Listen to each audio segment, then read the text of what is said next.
There are 7 subtle mindset shifts that quietly separate men who build real power and wealth from those who stay stuck, grinding their whole lives. And I'm not saying this to hype you up. I'm saying it because I've seen it play out again and again. If you don't just understand these shifts intellectually, but actually live them, they will change the direction of your life. But I'll be honest with you up front. If you're not already operating at a high level, some of this might irritate you. That's not a problem. That's the signal. A while back, I heard a simple rule about mastering anything. If someone is doing what you want to do, don't copy their surface behavior. Copy 3 things. First, their beliefs, what they assume is possible. Second, their mental order, how they sequence decisions in their mind. And third, their posture, the way they carry themselves under pressure. This video is about the first layer, belief. Because if your beliefs are off, your actions won't matter. And let's be real, if these ideas already fully made sense to you, your results would already reflect that. Growth doesn't come from agreement. Growth comes from friction. Machiavelli understood this 500 years ago. If he walked into a modern co-working space today, he saw a room full of men staring at laptops, grinding 1-2-hour days, posting motivational quotes between Zoom calls. He wouldn't be confused. He'd be amused. Because he'd instantly recognize something most people refuse to see.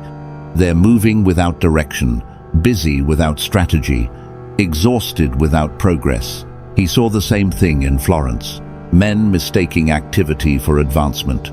The century changed. The mistake didn't. So, if something here challenges you, that's where the work starts. Machiavelli once said, "Men rarely change unless discomfort forces them to, because habit feels safer than truth." But comfort doesn't protect you. It just makes the decline feel smooth. The change starts with how you view yourself. Shift 1. The inversion of identity. This one completely changed how I see life, money, and power. You've probably heard it before. That's the danger. People hear it, repeat it, but never actually change their behavior. The idea is simple. Be, do, have. Most people live it backwards. They think if they have something, then they can do something, and then finally, they'll be someone. But it doesn't work like that. Here's the reality. You cannot do your way into becoming someone you are not, and you cannot have what your identity cannot sustain. Machiavelli saw this clearly. Men tried to take power before becoming the kind of man who could hold it, and it always ended the same way: collapse, betrayal, or loss. Everything in life operates within constraints. Time is a constraint. Energy is a constraint. Space is a constraint. Anything worth becoming takes time. Anything worth building needs space. Anything worth maintaining requires effort. But most men try to rush the process, while refusing to change themselves inside the process. That's the mistake. The people at the top understand something early. Creation comes before possession. Identity comes before reward. Power follows alignment, not urgency. If you feel empty, restless, or stuck, it's usually not because you lack opportunity. It's because you're not creating anything that reflects who you could become. And the moment you decide to build something real, resistance shows up. Problems multiply, friction increases, obstacles appear. That's not a sign you're doing something wrong. That's proof you've stepped into reality. Because everything tends toward chaos. If you leave something alone, it decays. Order requires effort, intention, consistency. Machiavelli said fortune favors the bold. But people always leave out the second part. Only the disciplined survive what comes after. This is where most men quit. They try something for a few weeks, maybe a few months, and when results don't show up, they assume it's not working. What they don't understand is this. In the early stages of anything meaningful, results are invisible. Feedback is delayed. Recognition comes last.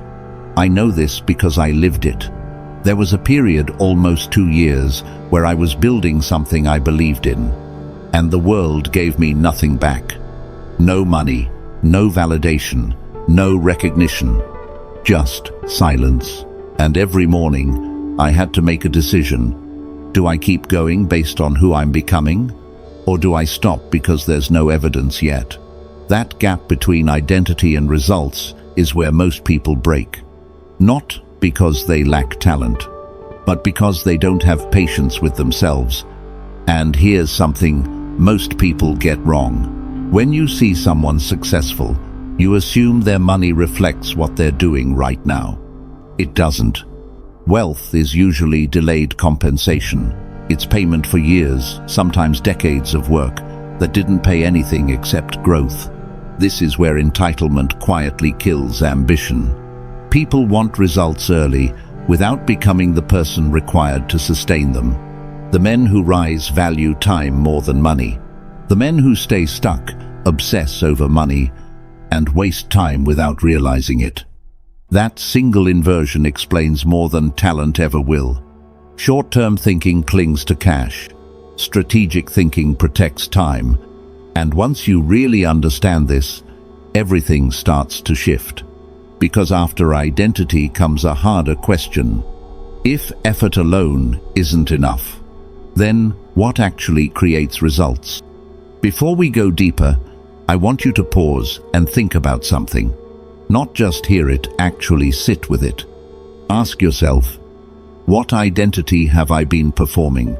And what identity have I been avoiding? There's a gap between those two. And that gap is running your life, whether you admit it or not. If you can name it clearly, you can start changing it. And if this kind of thinking feels different, if it's not just motivation, but something sharper, something uncomfortable, then you already know. This isn't about feeling good. This is about seeing clearly. Because in the next part, we're going to break down something even more uncomfortable. Why the hardest workers often earn the least, and why value not effort is the real currency. Shift 2. The value ladder. Once you understand that identity comes first, the next realization hits even harder. And if you've spent your life working hard, this one can feel almost offensive.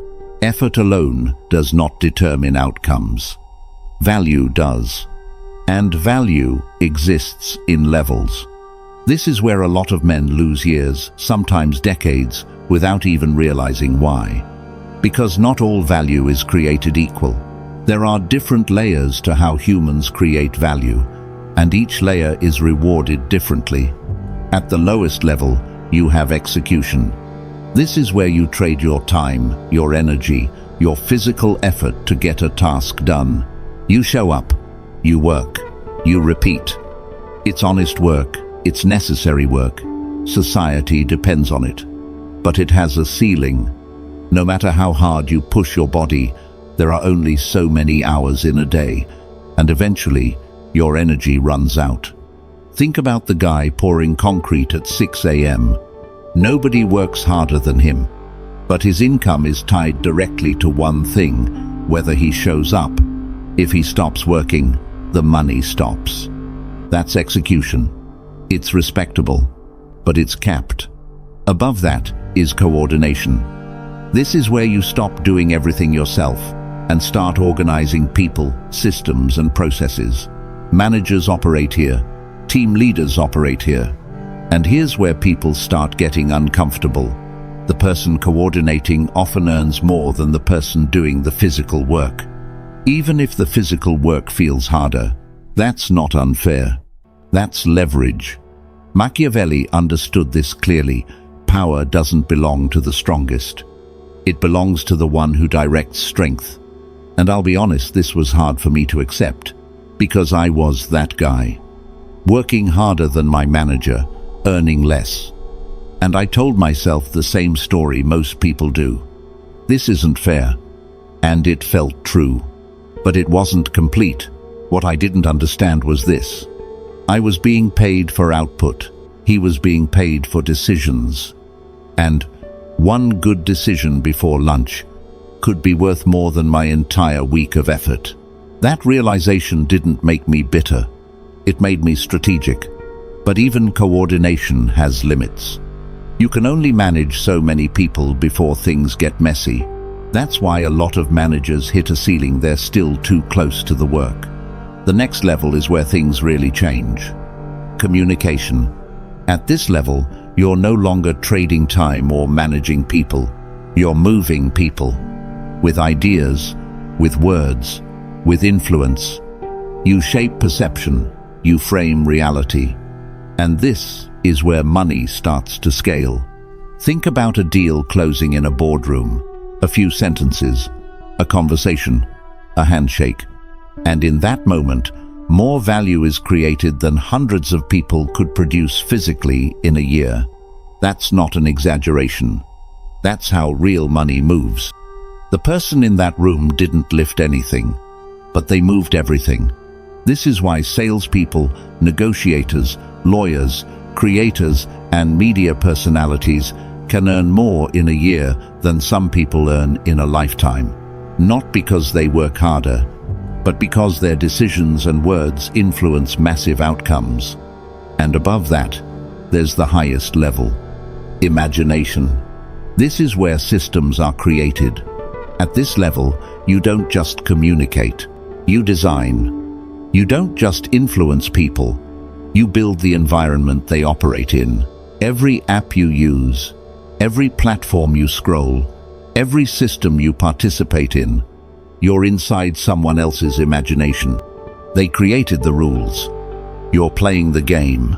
Businesses, platforms, movements, financial systems, they all start here. Machiavelli would call this the domain of rulers, the ones who write the rules instead of following them. Now, here's the problem. Most people never consciously move up these levels. They stay where they started and hope that working harder will somehow compensate for their position. It won't.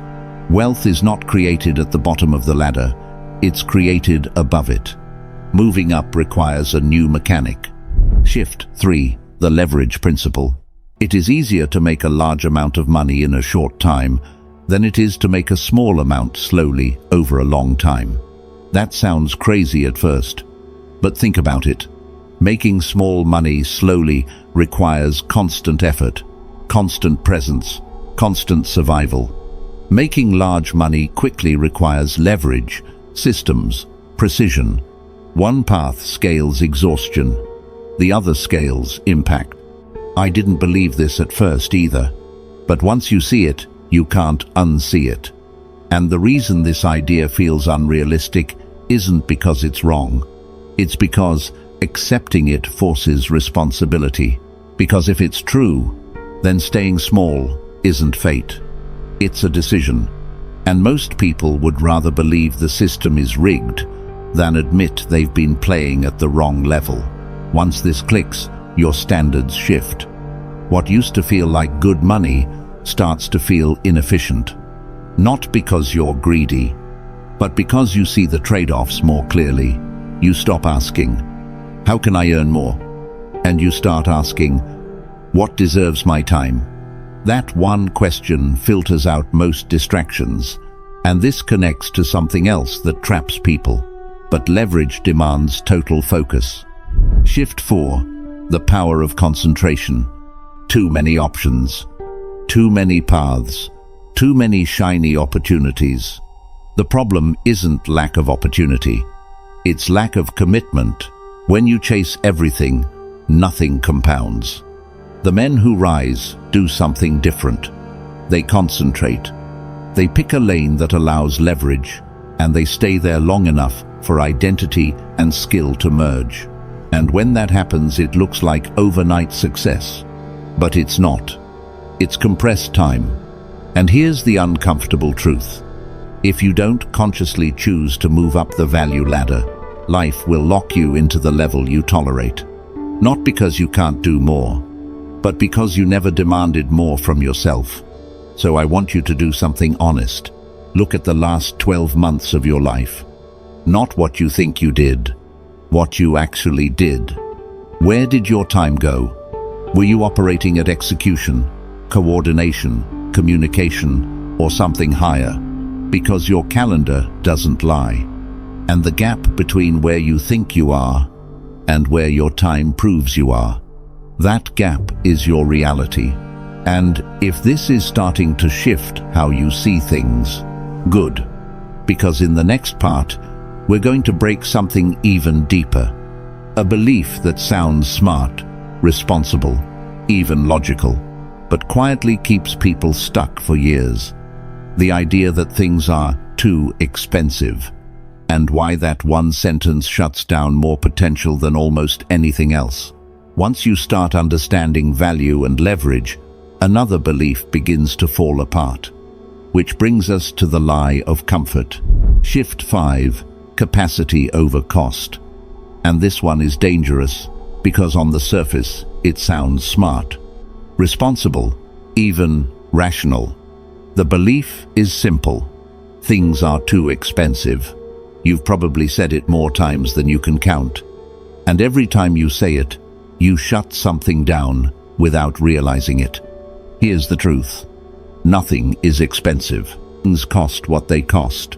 The real issue is whether you can afford it at your current level. Machiavelli would recognize this instantly because it's a self-imposed limitation. People frame their constraints as if they come from the outside. The price is too high, the market is too tough, the economy is bad. But most of the time, the cage isn't locked. They're just sitting in it.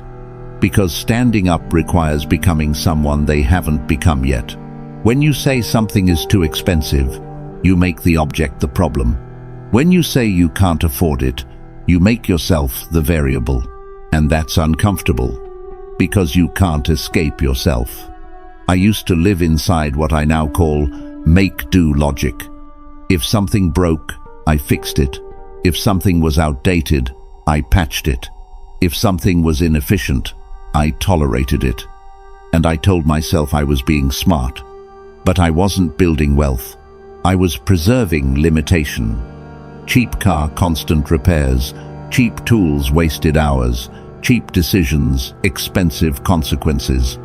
At the time, it felt responsible. In reality, I was trading time, the one thing I can't get back, to avoid upgrading my thinking. And that trade never works long term.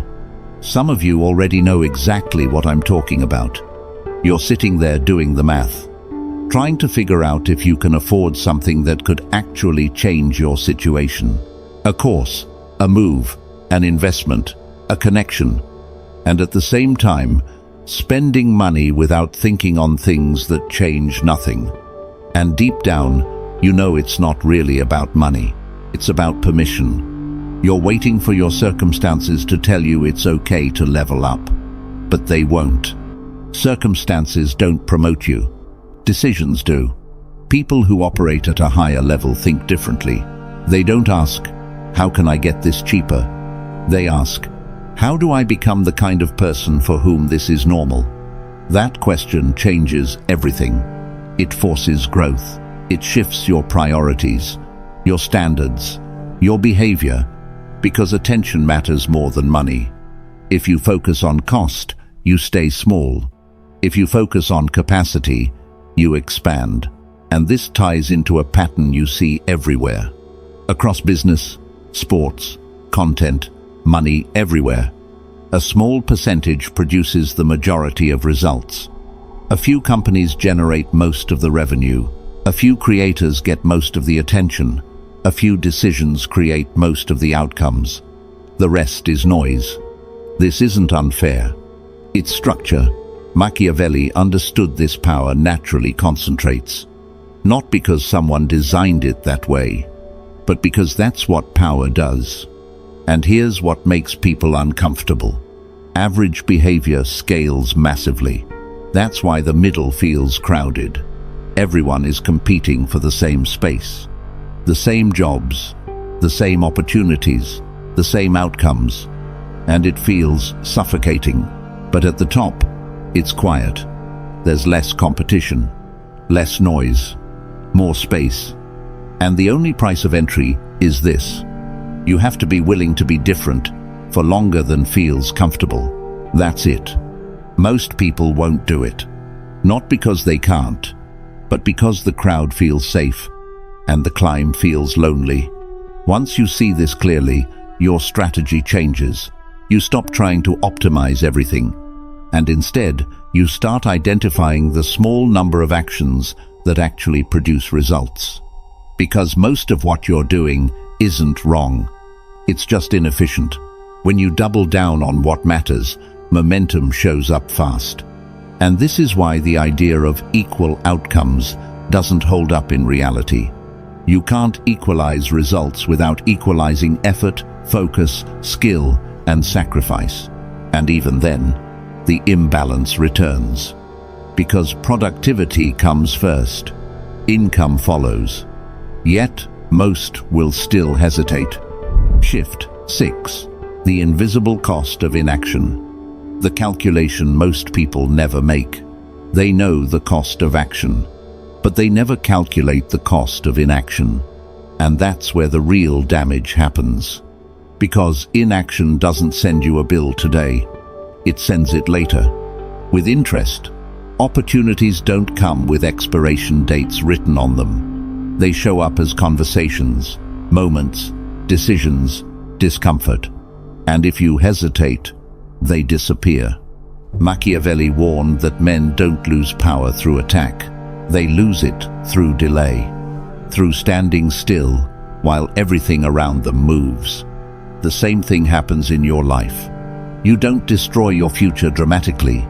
You postpone it, quietly, until there's nothing left to postpone. I learned this in a moment that stuck with me. I was at a small event, listening to someone who had real results. Not flashy, not famous, but sharp. Afterward, we sat down and talked. For hours.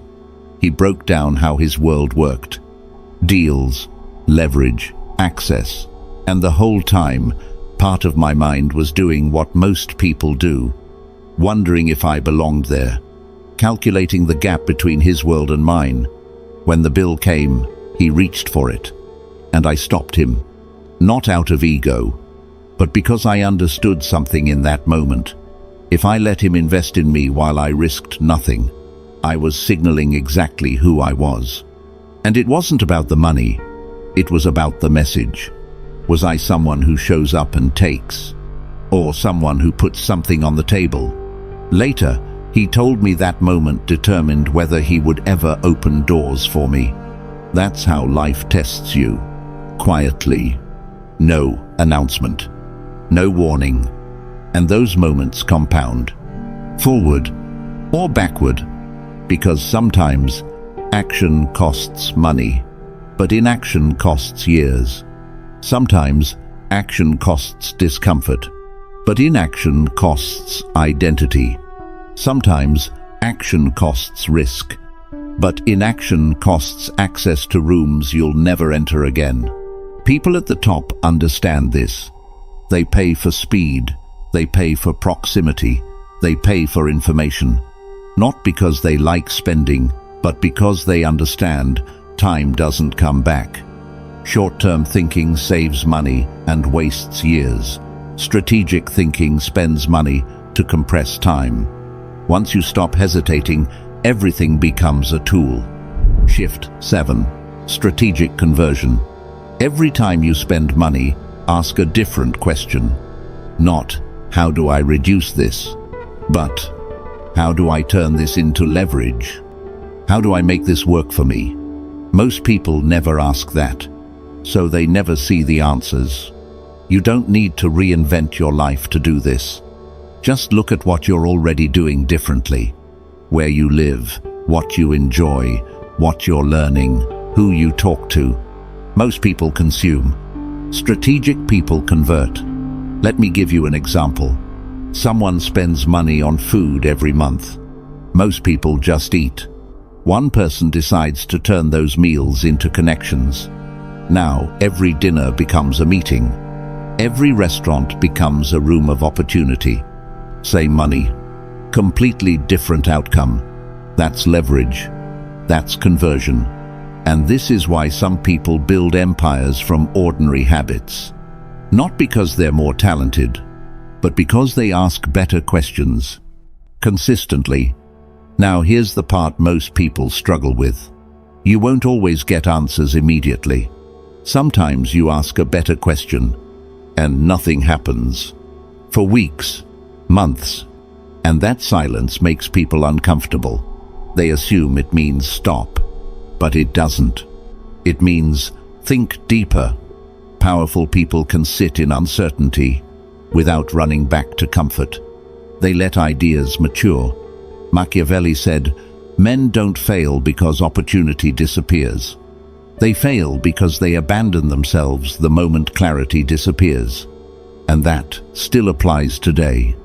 If you never ask better questions, life answers for you. And its answers are harsh. You stay the same, you repeat the same year, you call it stability. And eventually, you realize you didn't choose your life. You drifted into it. That's how most people lose. Not through disaster, through neglect. Let me be clear. None of this guarantees millions. That's not the point. The real outcome is more dangerous than that. Agency, direction, momentum, the ability to move forward on your terms. Most people never even get that. Not because it's unavailable, but because they won't act until they feel ready. And that moment rarely comes. Here's the truth. Inaction feels cheap today because it charges you later in lost time, lost confidence, lost opportunities. And one day, you feel it. When you see someone living a life you once told yourself you'd have. That's the bill. And it always comes. Delay is quiet. It feels responsible, but it's one of the most reliable paths to regret. So here's where I leave you, not with motivation, not with comfort, but with a question. Where in your life are you carefully calculating the cost of moving forward, while ignoring what staying the same is already costing you? You don't need a long answer, just one thing, one decision, one door, one move. Because that level of honesty alone is already more than most people are willing to face. And in the end, the men who rise aren't smarter. They aren't luckier. They just act, while everyone else is still waiting to feel ready. If this shifted the way you see yourself even a little, then don't stop here. Because what you've heard in this video is only the surface. There are deeper layers to psychology, influence, and wealth that simply can't be explored fully in one video. Not because they don't exist, but because most people aren't ready to hear them. That's why most stay average. If you're not one of them, then subscribe.